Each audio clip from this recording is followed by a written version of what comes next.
कभी कभार हो जाता है कि x plus y plus z ऐसे भी दे दे, कभी कभार यहाँ पे क्रॉस है, यहाँ पे क्या है दोस्तों f। एक हिंट और आपको मैं यहाँ पे दे दूंगा, डेल बाय डेल एक्स। दोस्तों प्रदीप गिरी एकेडमी इस चैनल में आपका बहुत बहुत स्वागत है। आज हम वेक्टर कैलकुलस के वेक्टर इंटीग्रेशन के अंदर हम जो नेक्स्ट पार्ट लेकर आए हैं, इसके पहले हमने ग्रीन थ्योरम से रिलेटेड क्वेश्चन सॉल्व किया था। आज हम दोस्तों स्टोक्स थ्योरम से रिलेटेड क्वेश्चन हम सॉल्व करेंगे। और स्टोक्स थ्योरम से रिलेटेड क्वेश्चन भी बहुत सिंपल है, यहाँ पे बहुत सारी चीजें मैं आपके लिए लेकर आया हूँ। दोस्तों देखो यहाँ पे ये वाला ही पार्ट रेक्टेंगुलर बॉक्स में जो चीजें दी है वो आपको अच्छे से याद हो जाना चाहिए। दोस्तों देखो ये वाला पार्ट तो आपको पता ही है, देखो यहाँ पे सिंगल इंटीग्रेशन दिखाई दे रहा है, यहाँ पे देखो एफ है, यहाँ पे क्या है दोस्तों डी दिखाई दे रहा है, ये तो आपको लगभग पता है। डबल इंटीग्रेशन, अगर आप यहाँ पे इसके पहले भी आपने डबल इंटीग्रेशन देखा, यहाँ पे ये डेल है, क्रॉस है, याद रखना यहाँ पे क्रॉस है, यहाँ पे क्या है दोस्तों एफ बार है, और इसके साथ दोस्तों डॉट है, किसका डॉट है एन का। मैं इसे क्या करूंगा दोस्तों, यहाँ पे एन दिया है, एक्चुअली ये यूनिट वेक्टर है, मैं इसे क्या कर रहा हूँ रिप्लेस करके एन कैप लिख दे रहा हूँ, तो कोई दिक्कत नहीं रहेगा, आपको इजीली याद रहेगा कि हाँ भाई यहाँ पे ये यूनिट वेक्टर है। और साथ में दोस्तों यहाँ पे डीएस दिखाई दे रहा है, इसका मतलब क्या होता है दोस्तों एरिया।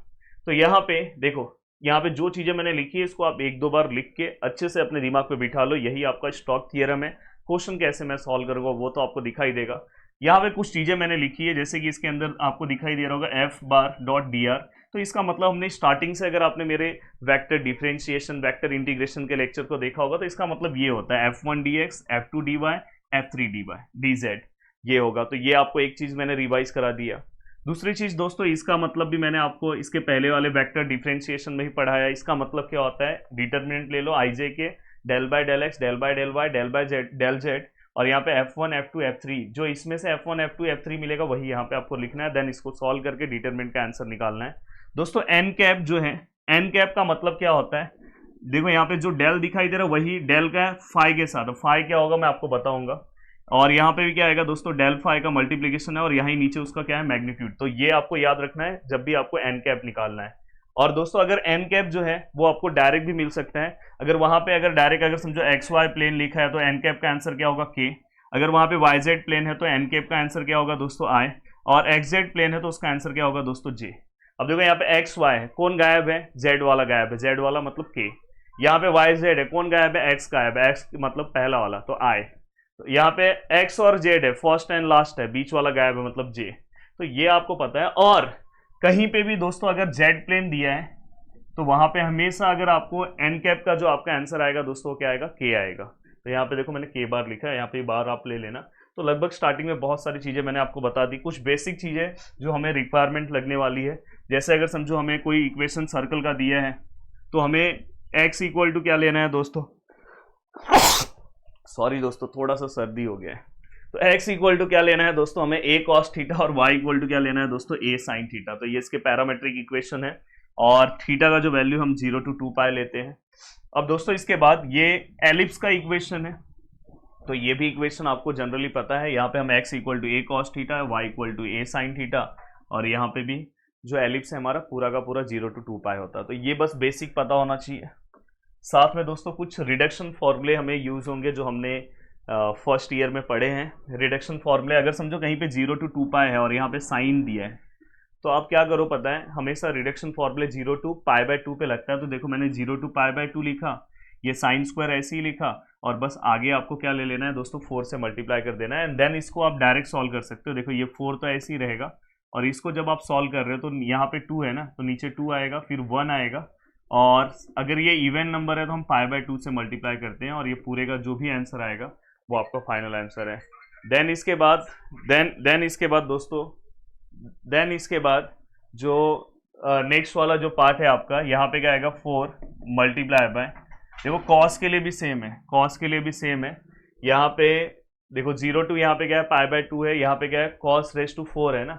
तो यहाँ पे भी आप क्या करोगे दोस्तों, सेम देखो यहाँ पे 0 to 2 पाई था, आपने 4 लिख के इसको 0 to पाई बाय 2 में कर दिया, और इसको सॉल्व करने तो आपको आता है। यहाँ पे क्या आएगा दोस्तों 4, फिर क्या आएगा 3, फिर क्या आएगा दोस्तों 2, फिर क्या आएगा 1, और फिर पाई बाय 2, मतलब जो भी आएगा। अगर समझो यहाँ पे अगर यहाँ पे इवन नंबर है तो बस पाई बाय 2 मल्टीप्लाई होगा। अगर इनकेस यहाँ पे 7 होता तो आप क्या लिखते, 7 6 5 4 3 2 1। तो यहाँ पे आप पाई बाय 2 से कब मल्टीप्लाई करोगे, जब यहाँ पे क्या है दोस्तों इवन नंबर है। तो ये चीज का आपको ख्याल रखना है। अब दोस्तों यहाँ पे वन बाय वन हम क्वेश्चन पे आते हैं, और पहला ही क्वेश्चन मैंने बहुत जोरदार क्वेश्चन लिया है, मुझे पता है कि आपको बहुत ही अच्छे से क्वेश्चन समझ में आएगा, इसकी गारंटी मेरी है। पर ऐसे ही जोरदार क्वेश्चन सॉल्व करोगे तो ही तो मतलब है, नहीं तो यूनिवर्सिटी के पेपर में जाओगे, मैं पता चला सिंपल क्वेश्चन सॉल्व कराया, और यूनिवर्सिटी के पेपर में जाओ तो पता चलना चाहिए कि सर ने जो कराया वो आया। अप्लाई स्टोक थ्योरम, अगर आपने ये क्वेश्चन सॉल्व कर लिया तो मैंने बोला ना इस टॉपिक से रिलेटेड मैक्सिमम क्वेश्चन आप खुद सॉल्व करोगे। अप्लाई स्टोक थ्योरम, कैलकुलेट, हमें इसको कैलकुलेट करना है, and where C is the curve of intersection something यहाँ पे हमें दिया है, एंड दोस्तों यहाँ पे एंड यहाँ पे हमें ये दिया है। तो अगर हम देखें तो ये हमारा एक तरह से प्लेन का इक्वेशन है। चलो हम वन बाय वन हम देखते हैं कि कैसे चीज़ों को सॉल्व करना है। अब देखो दोस्तों यहाँ पे सबसे पहले यहाँ पे जो हमें दिया है, क्या दिया है दोस्तों, 4y dx, फिर क्या दिया है दोस्तों 2z dy, फिर क्या दिया है दोस्तों 6y dz, ये हमें यहाँ पे दिया है। और ये मैंने यहाँ पे जो भी उन्होंने दिया है हमने यहाँ पे लिख दिया है। अब देखो यहाँ पे स्टोक थ्योरम क्या बोलता है। अब देखो यहाँ पे according to Stoke theorem, Stoke theorem क्या बोलता है दोस्तों, देखो सिंगल इंटीग्रेशन ले रहा हूँ, एफ है, dr है, और डबल इंटीग्रेशन यहाँ पे दोस्तों डेल क्रॉस एफ बार, और यहाँ पे क्या आएगा दोस्तों एन कैप, और यहाँ पे क्या आएगा दोस्तों ds। तो ये आपको स्टोक थ्योरम का पता है। अब मैं क्या करूँगा, ये वाला पार्ट मुझे फाइंड आउट करने के लिए इन्होंने दिया है, ये वाले पार्ट का इन्होंने डायरेक्ट हमें वैल्यूज दे दिया है। देखो यहाँ पे जो हमें फाइंड आउट करना है इन्होंने डायरेक्ट दे दिया है 4y dx प्लस यहाँ पे क्या आएगा दोस्तों 2z dy, यहाँ पे क्या है दोस्तों 6y dz, ये हमें फाइंड आउट करने के लिए दिया है इन्होंने। ये वाला पार्ट हमें डायरेक्ट यहाँ पे सॉल्व करके दे दिया है। अगर वो f देते तो हमें क्या करना पड़ता, और dx के साथ लिखना रहता, तो मतलब ये वाला हमारा पार्ट है। अब देखो मैं क्या करूँगा, ये वाला जो पार्ट है मैंने सेम लिखा, ये आगे वाला जो पार्ट है, अगर मैं ये आगे वाले पार्ट को अगर मैं सॉल्व कर दूं, ये वाले पार्ट को अगर मैं सॉल्व कर दूं, तो मुझे इनडायरेक्टली ये वाले पार्ट का जो आंसर आएगा उतना ही इस पार्ट का आंसर है, क्योंकि दोनों एक दूसरे को इक्वल है। तो मैं, इन्होंने ये बोला है सॉल्व करने के लिए, पर मैं ये सॉल्व करूंगा स्टोक थ्योरम के हेल्प से। तो दोस्तों इसे अगर आपको सॉल्व करना है तो सबसे पहले आपको क्या करना होगा, ये अंदर वाला पार्ट लेना है। तो देखो सबसे पहला स्टेप मैं क्या अप्लाई कर रहा हूँ, ये दोनों को सॉल्व कर रहा हूँ। अब ये दोनों को अगर आप सॉल्व कर रहे हो तो यहाँ पे क्या आएगा दोस्तों i j k, ये सब मैंने आपको दिया है, del by del x, del by del y, del by del z, मज़ा आ जाएगा अभी। अब देखो दोस्तों यहाँ पे क्या आ जाएगा आपका f1, यहाँ पे क्या आ जाएगा दोस्तों f2, और यहाँ पे क्या आ जाएगा f3। अब आपके मन में चल रहा होगा कि सर f1 f2 f3 क्या है। कभी कभार क्वेश्चन में वो डायरेक्ट f दिया रहेगा, यहाँ पे कुछ लिखा रहेगा 2xi, तो समझ जाना ये f1 है। बट यहाँ पे इन्होंने डायरेक्ट नहीं दिया, इन्होंने डायरेक्ट यहाँ पे इस फॉर्म में इक्वेशन दे दिया है, इस फॉर्म में दे दिया है। तो दोस्तों जो dx के साथ है वो अपना f1 है, तो मैं यहाँ पे लिख दे रहा हूँ f1 अपना क्या है दोस्तों 4y, f2 क्या है दोस्तों अपना, f2 जो dy के साथ है 2z है, और f3 क्या है दोस्तों अपना, f3 अपना क्या है दोस्तों 6y। प्लीज़ ध्यान देना। अब दोस्तों यहाँ पे देखो मैं अब इसे सॉल्व करने जा रहा हूँ, del cross F bar which is equal to, अब देखो आपको पता है हम i लिखते हैं, फिर हम क्या करेंगे i लिखेंगे, ये कैंसिल हो जाएगा, इसका इसके साथ लेंगे और इसका इसके साथ। अब देखो दोस्तों हमें क्या करना है, f3 का with respect to y derivative लेना है, f3 इसमें जो भी है उसका विथ रिस्पेक्ट टू y अगर मैं डेरिवेटिव लेने जाऊंगा तो यहाँ पे क्या आएगा दोस्तों 6 माइनस, अब ये वाला अगर यहाँ पे आपको f2 का विथ रिस्पेक्ट टू z लेना है, f2 का विथ रिस्पेक्ट टू z लोगे तो कितना आएगा दोस्तों 2, फिर हम क्या लेंगे माइनस j। देखो यहाँ पे अगर आप इसलिए बोल रहे हो कि अगर आप पहले के मेरे लेक्चर्स नहीं देखे हो तो थोड़ा सा आपको दिक्कत होगा, पर अगर आप देखे हो तो आपके लिए बहुत ईजी है। अब देखो दोस्तों यहाँ पे j का पार्ट अगर लेने जाऊँ j, तो आपको पता है कि j लेते टाइम हम माइनस लेते हैं, ये और ये कैंसिल हो जाएगा, फर्स्ट रो सेकेंड कॉलम। और दोस्तों यहाँ पे अब ये वाले का इसके साथ होगा, तो f3 with respect to x solve करो, f3 with respect to x अगर आप सॉल्व करोगे तो इसमें x का टर्म ही नहीं है तो जीरो आएगा, तो यहाँ पे जीरो माइनस। अब यहाँ पे दोस्तों देखो ये वाला आपने लिया, ये वाला इसके साथ आएगा, तो यहाँ पे z को विथ रिस्पेक्ट f1 को विथ रिस्पेक्ट टू z लोगे, यहाँ पे भी z का टर्म नहीं है तो ये भी जीरो आएगा। अब दोस्तों इसके बाद k को हम प्लस लेते हैं, k लिखते टाइम आप कैसे लिखोगे ध्यान देना अच्छे से, थोड़ा सा मैं यहाँ ले रहा हूँ। हाँ, k जब आप लोगे तो देखो first row third column cancel, तो आप लोगे तो यहाँ पे देखो x, f2 को विथ रिस्पेक्ट टू x लोगे, f2 को विथ रिस्पेक्ट टू x लोगे, तो देखो f2 को अगर मैं विथ रिस्पेक्ट टू x लूँ तो उसमें x वाला टर्म ही नहीं है, तो 0 आएगा माइनस। और दोस्तों देखो f1 को विथ रिस्पेक्ट टू y लोगे, f1 को विथ रिस्पेक्ट टू y लोगे, तो आंसर कितना आएगा दोस्तों 4। तो अगर मैं इसे सॉल्व करूँ तो यहाँ पे 4i, ये तो पूरा 0 हो जाएगा, और देखो प्लस माइनस माइनस, तो -4k। तो यहाँ पे हमने इसका आंसर निकाल दिया। इनडायरेक्टली मुझे ये सॉल्व करना है, मैंने बोला ना ये इन्होंने बोला है, बट हम ये सॉल्व करेंगे। अब मुझे दूसरा मेरा एम क्या है दोस्तों, हमें एन कैप निकालना है। एन कैप निकालने के लिए आप कैसे निकालोगे दोस्तों, तो सबसे पहले आपको यहाँ पे देखना है एक्स वाई जेड के फॉर्म में जो भी इक्वेशन दिया होगा, कभी कभार हो जाएगा कि डायरेक्ट जेड इक्वल टू 0 दिया हो, हाँ मैंने बोला कि डायरेक्ट जेड का ही टर्म दिया हो, तो यहाँ पे जो भी इक्वेशन इस फॉर्म में लास्ट में आपको दिया रहेगा, कुछ ना कुछ दिया होगा, तो वही आपको लेना है। यहाँ पे आई थिंक आपको दिख नहीं रहा होगा, तो देखो यहाँ पे दिख रहा है, देखो z equal to x plus 3 दिया है, तो ऐसे ही लास्ट में कुछ ना कुछ देंगे। कभी कभार हो जाता है कि x plus y plus z ऐसे भी दे दे, कभी कभार z इक्वल टू 0 दे दे, तो जो भी वो देंगे वो आपको क्या करना है दोस्तों, फाई के टर्म में लिखना है। देखो मैं फाई के टर्म में लिख रहा हूँ, जो भी उन्होंने दिया है, उन्होंने हमें क्या दिया है दोस्तों, x प्लस 3 दिया है, और मैं z को यहाँ पे ले लूंगा तो -z, या तो आप क्या कर रहे हो ऐसे भी ले सकते थे, z है x को वहाँ पे ले लो माइनस और 3 को भी वहाँ पे ले लो माइनस, ऐसे भी आप लिख सकते थे, तो ये लिखना है। अब दोस्तों आपको क्या करना है, डेल फाई निकालना है। डेल फाई, डेल मतलब आपको पता है, डेल मतलब क्या होता है, del by del x, del by del y, del by del z. तो दोस्तों उसका फाई के साथ आंसर निकालना है। तो ये देखो ये आंसर कैसे निकलेगा, अगर मैं इसको with respect to x solve करूँ तो एक्स का आंसर कितना आएगा दोस्तों 1, और पहले वाले के साथ आपको आई लेना है। फिर अगर आप विथ रिस्पेक्ट टू वाई अगर सॉल्व करोगे तो इसमें जे वाला कोई भी यहाँ पे वाई वाला टर्म नहीं है, तो आंसर क्या आएगा दोस्तों 0 आएगा, और दूसरे वाले के साथ जे आएगा। और अगर विथ रिस्पेक्ट टू अगर आप यहाँ पे जेड अगर सॉल्व कर रहे हो, देखो पहले with respect to x solve करो, 1 आया, पहले वाले के साथ आई ले लिया। विथ रिस्पेक्ट टू वाई लो, वाई वाला कोई टर्म नहीं है, 0 आएगा, तो जे ले लो।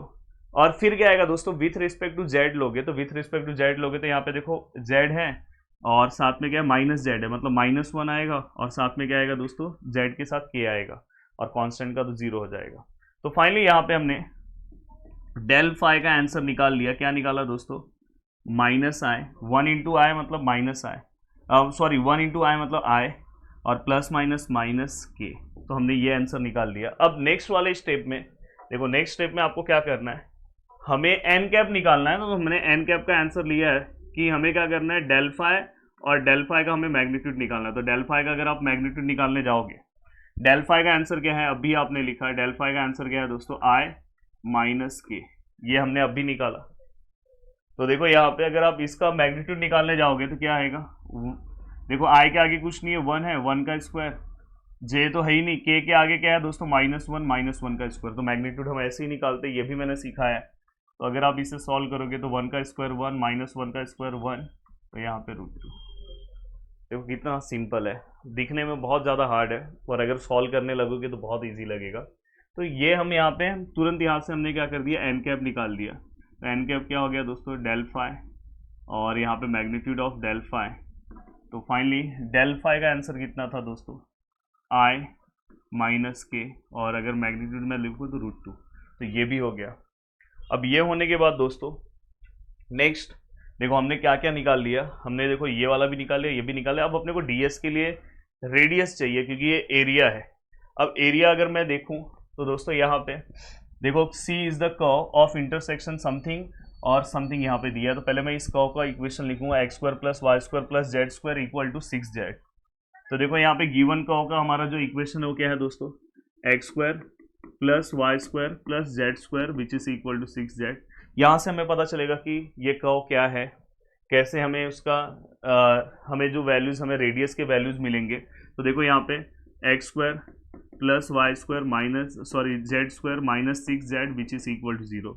अब देखो यहाँ पे x square plus y square plus z square, यहाँ पे आपको क्या करना है, इसको जैसे हम फॉर्मूला रहता है ना, देखो a square -2ab plus b square में हम कन्वर्ट करते हैं, तो सेम इस फॉर्मूले में इसे कन्वर्ट करना। तो समझो ये a स्क्वायर हो गया, यहाँ पे देखो मैं 2 लिख रहा हूँ, a का वैल्यू अगर समझो z हो गया, तो b का वैल्यू क्या आएगा दोस्तों, b का जो वैल्यू है देखो यहाँ पे 2z हो गया, तो इसमें 6 लाने के लिए 2 को किससे मल्टीप्लाई करूंगा, 3 से करूंगा, तो ये हमारा b का वैल्यू है।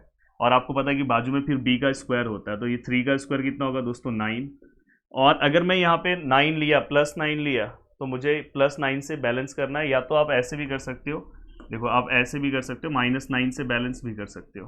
तो देखो मैं किस तरह से लिया हूँ, देखो z स्क्वायर है, 2 है, माइनस है 2z, मैंने इसे लिखा क्योंकि इस फॉर्मूले में कन्वर्ट करना था, 2 लिखा, z लिखा। उसके बाद जो भी एक्स्ट्रा टर्म बचेगा यहाँ पे मैंने लिखा कि 2 को मैं किससे मल्टीप्लाई करूंगा, 6 आएगा, 3 से। और दोस्तों उसके बाद यहाँ पे देखो क्या है, +9 मैंने इसलिए लिया, यहाँ पे क्या है 3 था, तो 3 का स्क्वायर कितना होता है, क्योंकि यहाँ पे लास्ट में b स्क्वायर चाहिए, तो 9। अगर इनकेस यहाँ 4 होता तो यहाँ पे क्या था 16, अगर यहाँ 5 होता तो यहाँ पे क्या था 25, और सेम उसी के माइनस से उसे बैलेंस भी कर दिया। अब यहाँ पे अगर आप ध्यान से देखोगे तो ये क्या हो जाएगा दोस्तों, आपका x square plus y square plus z square -2 into z into 3 plus यहाँ पे ये किसका स्क्वायर है दोस्तों, 3 का स्क्वायर है, और ये +9 वहाँ पे जाएगा तो -9 वहाँ पे जाएगा तो प्लस हो जाएगा। अब देखो ये x square plus y square plus z square, अगर हाँ अब देखो मैं इसे कन्वर्ट कर सकता हूँ इतने पार्ट को, देखो ये जो इतना पार्ट है ना, इसे मैं फॉर्मूले में कन्वर्ट कर सकता हूँ, तो ये फाइनली कौन से फॉर्मूले में चले जाएगा, z लास्ट में, जैसे हम इसको इक्वल टू क्या लिख सकते हैं, a minus b whole square, वैसे मैं इसे भी लिख सकता हूँ a, और लास्ट वाला क्या है दोस्तों 3 है, और यहाँ पे साइन क्या है दोस्तों माइनस है, होल स्क्वायर इक्वल टू ये किसका स्क्वायर है दोस्तों, 3 का स्क्वायर है। तो देखो मैंने यहाँ पे इनडायरेक्टली इसे कन्वर्ट कर दिया, तो इनडायरेक्टली यहाँ पे हमें एक स्पीयर मिल गया, क्या मिल गया दोस्तों, स्पीयर। अब यहाँ पे ये हमें एक स्पीयर मिल गया। अब यहाँ पे इन्होंने हमें एक इंटरसेक्शन दिया है, इसका इंटरसेक्शन एक हमें इक्वेशन दिया है दोस्तों, प्लेन का इक्वेशन है, देखो x z है उसके अंदर, देखो क्या उन्होंने दिया है हमें, z equal to x plus 3। But इस इक्वेशन को मैं क्या करूँगा, इन्होंने हमें z इक्वल टू दिया, मैं इसको x के टर्म में कन्वर्ट करूँगा, तो x के टर्म में अगर मैं रखूँ तो ये क्या हो जाएगा, z 3 यहाँ पे आएगा तो -3, तो x इक्वल टू क्या हो गया, z -3। तो ये भी हमें यहाँ पे हमने इस इक्वेशन को कन्वर्ट कर दिया। अगर आप यहाँ पे ध्यान दोगे तो अगर आप देखोगे ये जो इक्वेशन है, और यहाँ पे ये हमें स्पीयर का इक्वेशन मिला, अगर उसको कोई प्लेन अगर कट करेगा, ये हमने सॉलिड ज्योमेट्री में ही पढ़ा था, कोई भी स्पीयर को अगर कोई प्लेन अगर कट करेगा तो हमें क्या मिलेगा दोस्तों, सर्कल मिलेगा, और जो सर्कल मिलेगा उसका रेडियस और हमारे स्पीयर का रेडियस सेम होता है, तो हमारे सर्कल का जो रेडियस आएगा दोस्तों क्या रहेगा, तो यहाँ पे देखो मैं डायरेक्ट लिख दे रहा हूँ, radius of circle which is equal to कितना आएगा बताओ, जितना स्पीयर का यहाँ पे दिख रहा है 3, तो उतना ही हमारा रहेगा, तो रेडियस ऑफ सर्कल हमें कितना मिल गया दोस्तों 3। अब आपको क्या करना है दोस्तों, जैसे ही आपने रेडियस निकाल लिया है, अब आपने जितनी भी रिक्वायरमेंट चीज़ें थी आपने सब निकाल लिया, तो आपको अब ये फाइंड आउट करना है। तो अब चलो हम फाइंड आउट करते हैं। देखो यहाँ पे क्या है, 4y 2z 6y, 4y 2z 6y। तो देखो अब मैं यहाँ पे लिख रहा हूँ, ये वाला स्लाइड बीच का मैंने एक्स्ट्रा लिया, इसको गैप कर देते हैं। देखो हमें जो अब फाइनल फाइंड आउट करना है, देखो पहला ही सम मैंने बहुत अच्छा वाला लिया है, 4y क्या था, 4y 2z 6y 2z 6y। तो यहाँ पे क्या आएगा dx, यहाँ पे क्या आएगा dy, और यहाँ पे क्या आएगा dz प्लस प्लस। इनडायरेक्टली उन्होंने हमें ये फाइंड आउट करने बोला था, बट हम इसकी जगह पे क्या फाइंड आउट कर रहे थे, del into F dot n cap और ds। तो देखो एक बार हम चेक कर ले रहे कि जो हमने लिखा परफेक्ट लिखा है कि नहीं, 4y dx 2z dy 6y dz। हाँ ये। अब दोस्तों हमें क्या करना है, एक एक चीज़ों को कॉपी करना है। अब यहाँ पे देखो, यहाँ पे ये देखो ये डबल इंटीग्रेशन ऐसे ही है, आपको ये दोनों का आंसर पता है, ये दोनों का आंसर आपने निकाला है दोस्तों। देखो ये दोनों का आंसर आपने क्या निकाला है पता है, 4i आप अपने बुक में देख लेना पीछे करके, आपको दिखाई देगा 4i माइनस 4k, ये आंसर आपने इसका निकाला है। दिखाना चाहता हूँ तो दिखा देता हूँ, देखो। अब दोस्तों इसके बाद हम इसलिए स्टार्टिंग में सभी चीज़ों को जमा कर रहे थे, और अगर आप देखोगे इसके बाद हमें क्या चाहिए दोस्तों, एन कैप का भी हमने आंसर निकाला है। एन कैप का आंसर मैं पहले लिख देता हूँ, फिर मैं आपको दिखाता हूँ। तो एन कैप का आंसर है i माइनस के अपॉन रूट टू, आई माइनस के अपॉन रूट टू।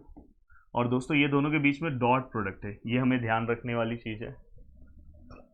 अब दोस्तों ये होने के बाद नेक्स्ट हमें क्या दिया है, ds। यहाँ पे क्या है दोस्तों, ds। चलो ये ds मतलब मैंने आपको बोला एरिया है। अब दोस्तों यहाँ पे अगर मैं देखूं तो ये देखो, ये डबल इंटीग्रेशन है, ये रूट टू जो है उसको मैं बाहर ले रहा हूँ, 1/√2। अब ये दोनों को अगर मैं सॉल्व करूँ तो आई, देखो डॉट प्रोडक्ट में आई वाला आई के साथ मल्टीप्लाई होगा, तो यहाँ पे क्या होगा 4, ये 4 किसके साथ, इसके आई के आगे कुछ नहीं है, 1 से मल्टीप्लाई होगा, प्लस यहाँ पे जे के आगे, के आगे क्या है दोस्तों, -4। तो यहाँ पे के वाला टर्म है तो किससे मल्टीप्लाई होगा, -1 से। तो ये आपको पता होना चाहिए कि हम किस तरह से हम डॉट प्रोडक्ट सॉल्व करते हैं, और ये ds ऐसे ही रख रहा हूँ। तो फाइनली अगर आप देखोगे तो ये क्या हो जाएगा, 1/√2। देखो ये वाला पार्ट ऐसे ही है, ये 4 और ये 4 1 सा 4, और यहाँ पे क्या है ds, तो ये क्या हो जाएगा 1/√2। ये डबल इंटीग्रेशन, ये क्या हो जाएगा दोस्तों 8ds।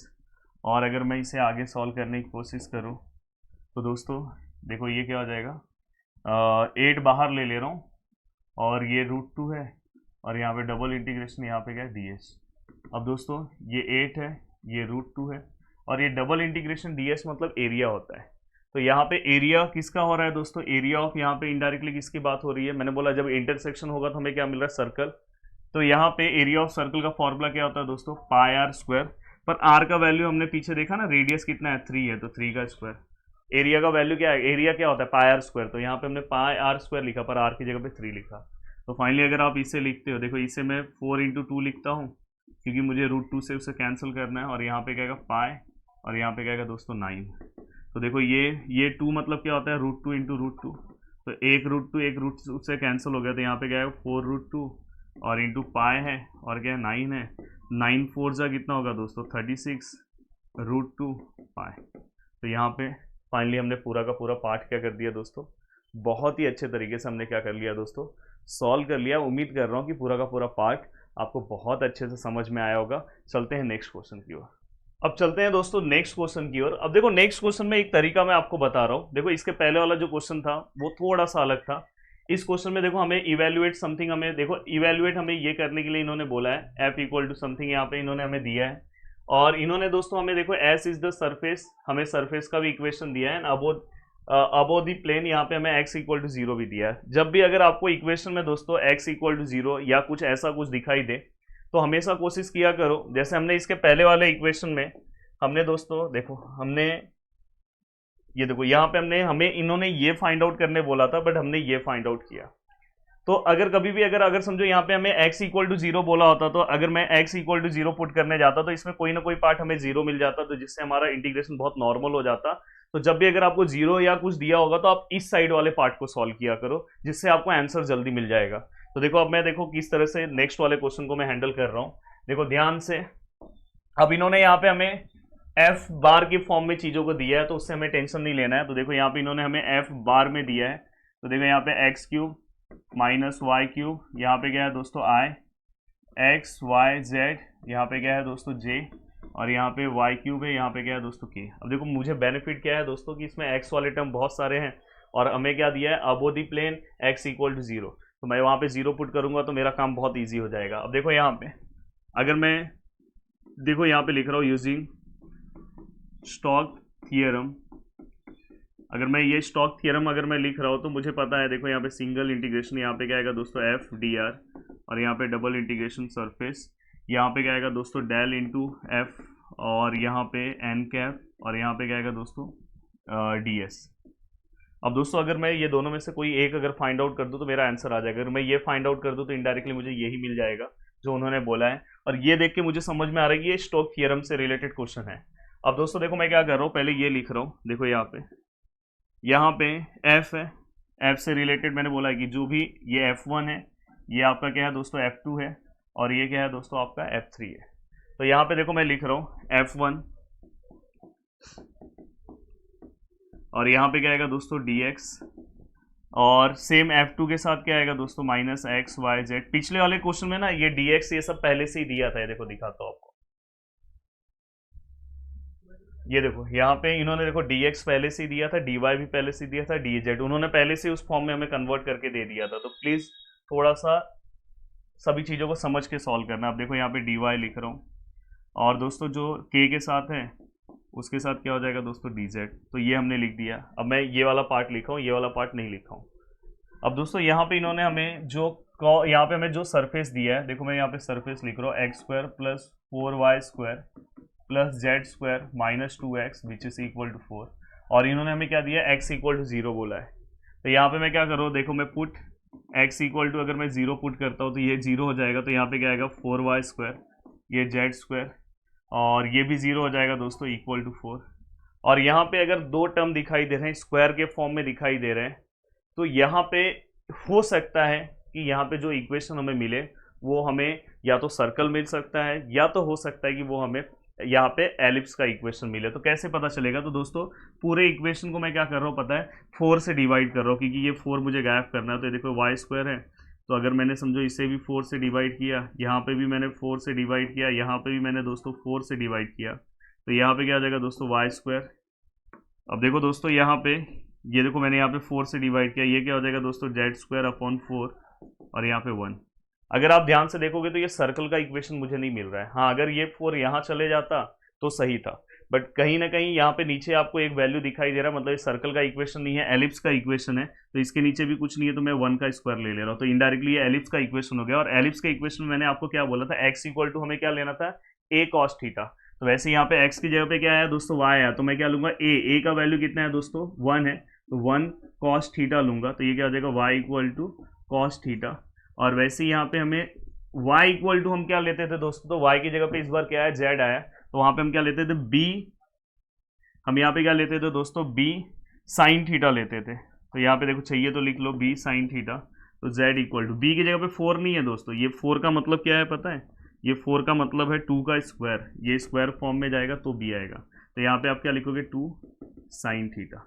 तो यहाँ से दोस्तों हमने y का वैल्यू भी निकाल लिया, यहाँ से हमने किसका वैल्यू निकाल लिया दोस्तों z का। आप बोलोगे सर ये कैसे आपने लिखा, तो दोस्तों स्टार्टिंग में ही मैंने आपको बहुत अच्छे से एक्सप्लेन कर दिया है। देखो यहाँ पे देखो x मतलब पहला वाला जो टर्म है वहां पे x की प्लेस पे y है, तो कोई दिक्कत नहीं, y इक्वल टू हमने लिया, और यहाँ पे z था तो हमने z इक्वल टू लिखा। अब दोस्तों यहाँ पे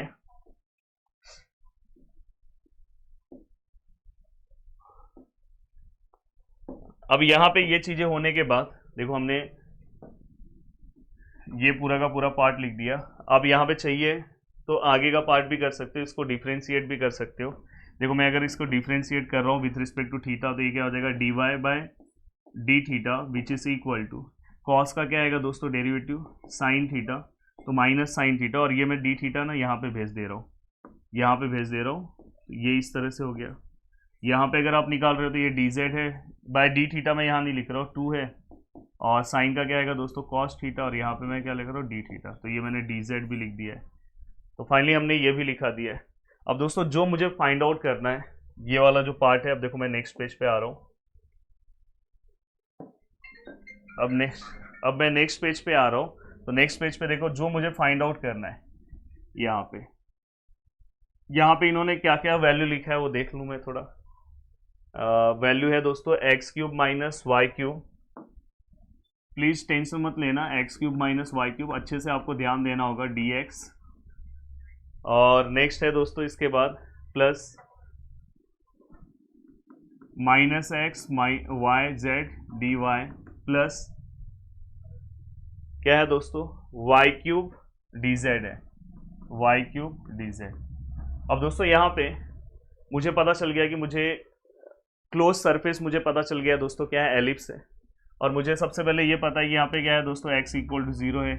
तो फाइनली ये क्या हो जाएगा दोस्तों, देखो ये 0 हो जाएगा, तो यहाँ पे क्या बचेगा वाई क्यूब dx का वैल्यू कितना आएगा, अगर समझो मैं यहाँ पे डेरिवेटिव अगर मैं निकालूँ तो देखो dx इक्वल टू यहाँ पे क्या होगा 0 हो जाएगा। जैसे मैंने यहाँ पे dy का निकाला ना, ये देखो मैंने यहाँ पे dy का निकाला, dz का निकाला, तो वैसे मुझे x इक्वल टू इन्होंने 0 दिया है क्वेश्चन में, तो अगर मैं यहाँ पे dx का वैल्यू निकालूँ तो dx का क्या आएगा 0, तो ये dx इक्वल टू क्या हो जाएगा दोस्तों, ये देखो dx इक्वल टू क्या हो जाएगा 0, प्लस यहाँ पे ये मुझे पता है कि x क्या है 0 है, तो y z, और dy का देखो एक 0 है तो dy का वैल्यू लिखने की जरूरत ही नहीं है, पूरा टर्म 0 होने वाला है।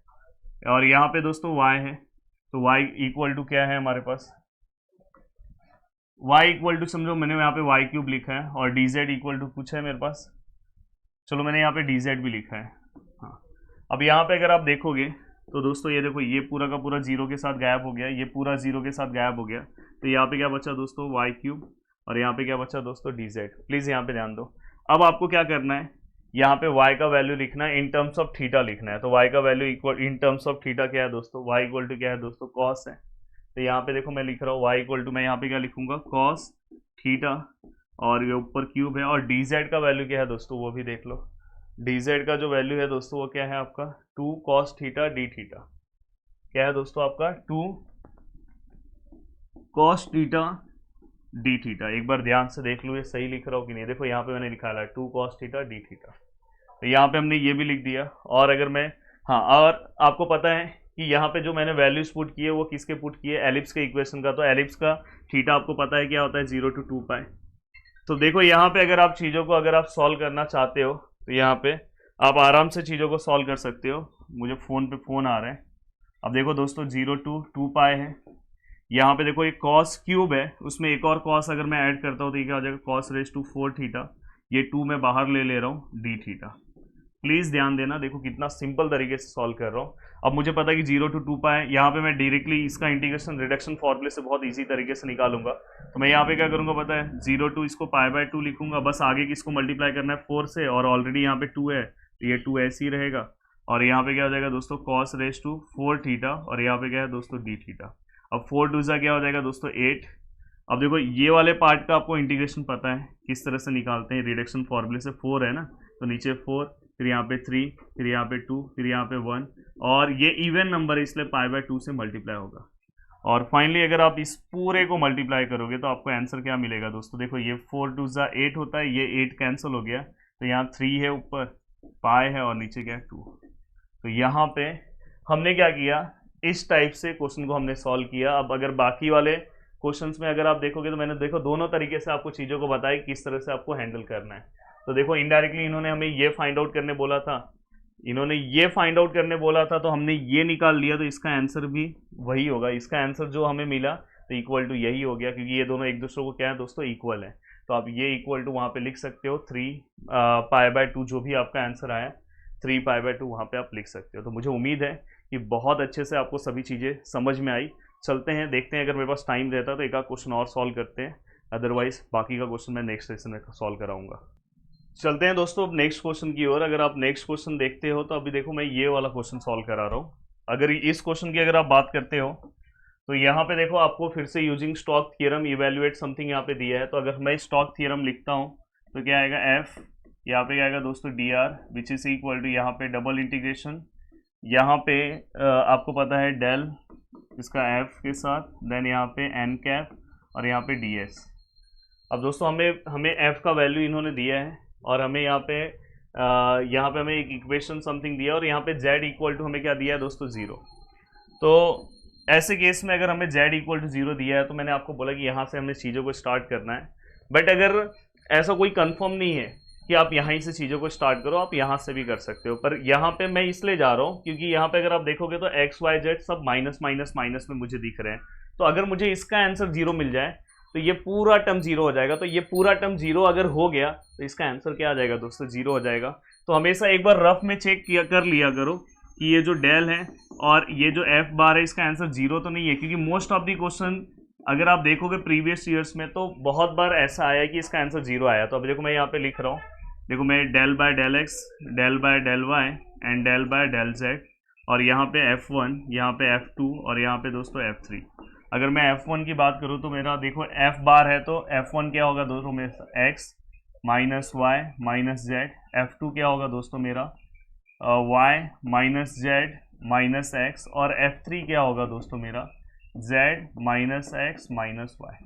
तो यहाँ पे हमने F1 भी लिख दिया, F2 भी लिख दिया और दोस्तों F3 भी लिख दिया, और यहाँ पे हमने F1 F2 F3 यहाँ पे हमने लिख दिया। अब देखो यहाँ पे डेल, ये आप रफली हमेशा सॉल्व कर लिया करो। अगर इसका आंसर 0 आया तो भले यहाँ पे 0 होने के बाद भी आप सम को यहाँ से सॉल्व कर सकते हो। यहाँ से अगर आप सॉल्व कर रहे हो तो भी आपका इसका आंसर आ जा रहा है। अब देखो दोस्तों मैं इसे अगर सॉल्व कर रहा हूँ, आई वाला मैं ले रहा हूँ, देखो आई में लिख रहा हूँ। अब आई में मुझे पता है ये दोनों को मुझे सॉल्व करना है, तो मुझे F3 को with respect to y solve करना है। F3 को अगर मैं with respect to y solve करूँगा तो आंसर क्या आएगा -1, क्योंकि ये दोनों y वाले टर्म नहीं है तो। अब दोस्तों यहाँ पे बीच में क्या आएगा माइनस, और दोस्तों इसके बाद मैं क्या करूँगा, देखो f2 को with respect to z solve करूँगा। अगर मैंने इससे z सॉल्व किया तो यहाँ पे देखो बीच का माइनस, और यहाँ पे क्या आएगा दोस्तों -1, क्योंकि ये देखो ना z -1, तो वो क्या हो जाएगा दोस्तों +1। अब देखो मैं -j ले रहा हूँ, अब -j लूंगा तो ये और ये कैंसिल, मतलब इसका f3 with respect to x अगर मैं सॉल्व करूँ तो -1 बीच का माइनस, और दोस्तों देखो f1 with respect to z अगर आप सॉल्व करोगे तो -1, मतलब ये +1 हो जाएगा। एंड दोस्तों लास्ट वाला k वाला टर्म अगर आप ले रहे हो तो देखो यहाँ पे x का f2 with respect to x तो -1 बीच का माइनस, और यहाँ पे f1 with respect to y अगर आप सॉल्व करने जा रहे हो तो -1 आ रहा है, -1 मतलब +1। तो अगर आप इसे सॉल्व कर रहे हो तो इसका आंसर कितना आएगा मुझे बता दो। देखो ये देखो -1 +1 0 -1 +1 0 -1 +1 0, तो दोस्तों इनडायरेक्टली आंसर कितना है 0। तो ये आप रफ में चेक कर लिया करो, कोई भी क्वेश्चन अगर आप सॉल्व कर रहे हो उस टाइम पे एक बार आप भले, हमने जो पहले वाले भी क्वेश्चन सॉल्व किए, अगर आपको यहाँ पे इसका आंसर 0 आ गया तो आप समझ जाना कि अगर इसका आंसर 0 आ गया, अगर समझो ये वाला पार्ट ही 0 आ गया तो ये पूरा पार्ट 0 आ गया, और अगर ये पूरे पार्ट का आंसर 0 है तो इसका आंसर मिल गया ना। इवेल्युएट इन्होंने यही बोला है ना आपको फाइंड आउट करने के लिए, आगे आपको कुछ सॉल्व करने की जरूरत ही नहीं है दोस्तों। और अगर आगे देख रहे हो, देखो ये अगर आप निकालने जा रहे हो तो आपको पता है यहाँ पे हमें क्या दिया है दोस्तों, z greater than equal to 0, मतलब z इक्वल टू हमें क्या दिया है दोस्तों 0 दिया है। अब z इक्वल टू 0 दिया है तो देखो यहाँ पे फाइ, ये क्या हो गया आपका z आया।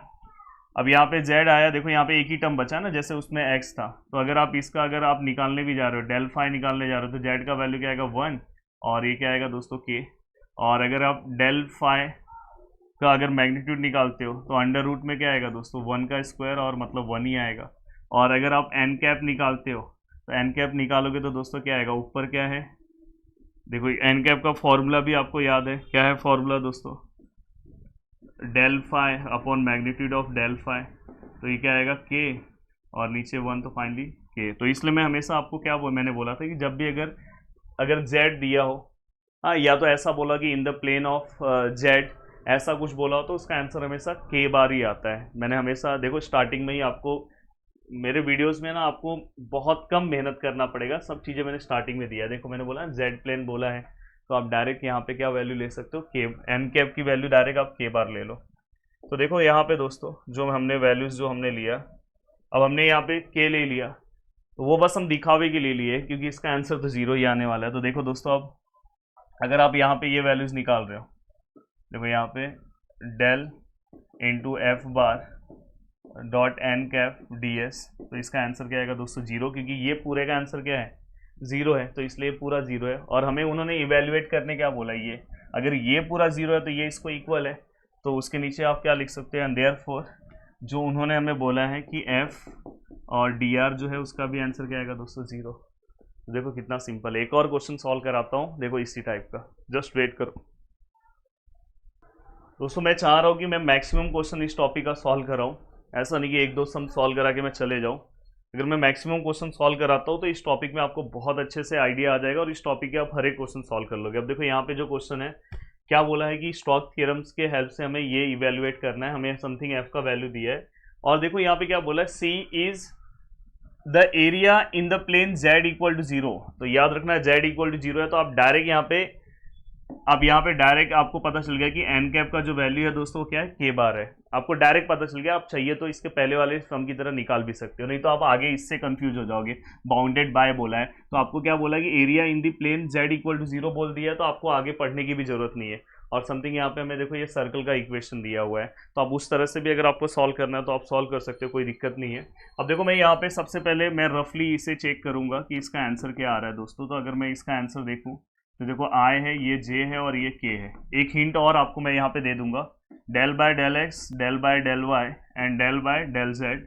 यहाँ पे क्या है दोस्तों f1, यहाँ पे क्या है f2 और यहाँ पे क्या है f3। f1 का वैल्यू क्या है दोस्तों 4xz, f2 का वैल्यू क्या है दोस्तों वाई स्क्वायर माइनस में, और f3 का वैल्यू क्या है दोस्तों yz। तो देखो f3 हो गया, f2 हो गया और f1 हो गया। अगर आप यहाँ पे दोस्तों, अब देखो मैं यहाँ पे वैल्यूज निकाल रहा हूँ आई। अब आपको पता है कि आई जब लोगे तो ये दोनों को करोगे, तो f3 को विथ रिस्पेक्ट टू y करो, तो f3 को विथ रिस्पेक्ट टू y करोगे तो इसका आंसर z आ रहा है माइनस। अब F2 को विथ रिस्पेक्ट टू जेड करोगे, F2 को विथ रिस्पेक्ट टू जेड करोगे तो इसका आंसर 0 आएगा, माइनस जे। अब जे लूंगा तो F3 को विथ रिस्पेक्ट टू एक्स करूंगा, F3 को विथ रिस्पेक्ट टू एक्स करूंगा तो 0, और F1 को विथ रिस्पेक्ट टू जेड करूंगा तो दोस्तों यहाँ पे देखो जेड करूंगा तो 4x आंसर आएगा क्योंकि यहाँ पे z है। और प्लस दोस्तों इसके बाद अगर मैं k लूंगा तो देखो यहाँ पे F2 को विथ रिस्पेक्ट टू x करूंगा तो F2 को अगर मैं विथ रिस्पेक्ट टू x करूंगा तो ये 0, और F1 को विथ रिस्पेक्ट टू y करूंगा तो यहाँ पे भी 0। अब देखो यहाँ पे देखो ये zi हो गया, और दोस्तों ये देखो ये माइनस माइनस प्लस, और ये क्या हो जाएगा दोस्तों 4xj हो गया, और ये वाला टर्म तो 0 हो गया। अब यहाँ पे एक और तरीका आपको बता दे रहा हूँ कि मैं बोला ना मैं हर एक चीज़ आपको सॉल्व करा के दे दूंगा। अब देखो स्टोक्स थ्योरम क्या बोलता है, देखो एफ डी आर, यहाँ पे क्या आएगा डबल इंटीग्रेशन, यहाँ पे क्या आएगा दोस्तों del into F dot n cap, और यहाँ पे डी एस। अब प्लीज़ यहाँ पे ध्यान रखना, देखो एन कैप का हमारा आंसर क्या है दोस्तों के बार, और यहाँ पे जो हमें आंसर मिला दोस्तों वो आई और जे के टर्म में। तो ये भी हमेशा याद रखना, अगर यहाँ पे जो आपको मिला है और यहाँ पे जो है वो अगर अलग अलग है तो भी इसका आंसर 0 आने वाला है, क्योंकि डॉट प्रोडक्ट में आई इंटू, अगर मैं यहाँ पे आई इंटू आई रहता तो मेरा आंसर आता, क्योंकि इसके पहले जो मैंने देखो डॉट किया रहेगा क्वेश्चन नंबर फर्स्ट में, कहीं पे मैंने डॉट किया है, क्वेश्चन नंबर फर्स्ट में मैंने किया है, यस देखो यहाँ पे देखो ये आई आई है, तो इसलिए अगर आई आई है तो मैं नंबर को मल्टीप्लाई कर सकता हूँ, पर अगर यहाँ पे दूसरा टर्म हो जाता तो नहीं कर सकता था, के था इसलिए मैंने कर लिया। तो ऐसे टाइम में तो आपको याद रखना है, तो मैं देखो आपको वीडियो के नीचे तो कम से कम थैंक्स तो एक बार लिख देना चाहिए कि मैं ऐसा नहीं कि बस एक ही सम सॉल्व करा रहा हूँ, हर एक कंडीशन की आप इसके बाद कोई भी सम सॉल्व करो आपको सॉल्व करने आएगा। अब देखो यहाँ पे आय है, इसमें कोई आय है ही नहीं, तो आप डॉट प्रोडक्ट निकालने जाओगे तो आंसर 0 ही होगा, जे है उसमें भी कोई जे नहीं है। तो दोस्तों ये देखो जब आप ये सॉल्व करने जा रहे हो, इनडायरेक्टली आपको ये बोला है पर आप ये निकालने जा रहे हो, तो देखो यहाँ पे जो भी इसका आंसर आया क्या आया दोस्तों, z i plus 4xj dot n cap का आंसर कितना है के और डी एस। अगर आप ये दोनों का अगर डॉट प्रोडक्ट निकाल रहे हो तो देखो आई इंटू के करोगे 0 हो जाएगा, जे इंटू के डॉट हमेशा डॉट प्रोडक्ट आई इंटू जे हमेशा 0 होता है, और जे इंटू के भी 0 होगा। अगर सेम होता, अगर इसमें कोई के वाला पार्ट होता तो 0 नहीं होता, तो डायरेक्टली आप इसका आंसर 0 लिखोगे, और अगर इसका आंसर 0 है तो इनडायरेक्टली इसका भी आंसर 0 है। बहुत बार दोस्तों ये क्वेश्चन पूछा गया है, तो बहुत ही अच्छे तरीके से पूरा का पूरा पार्ट हमने कंप्लीट किया। उम्मीद कर रहा हूँ कि आपको बहुत अच्छा लगा होगा। प्लीज़ वीडियो के नीचे जितना हो सके उतना कमेंट करना, मुझे बहुत अच्छा लगेगा जितना मैंने एफर्ट्स आपके लिए लिया है। चलते हैं, मिलते हैं नेक्स्ट लेक्चर में। बाय बाय, टेक केयर, जय हिंद।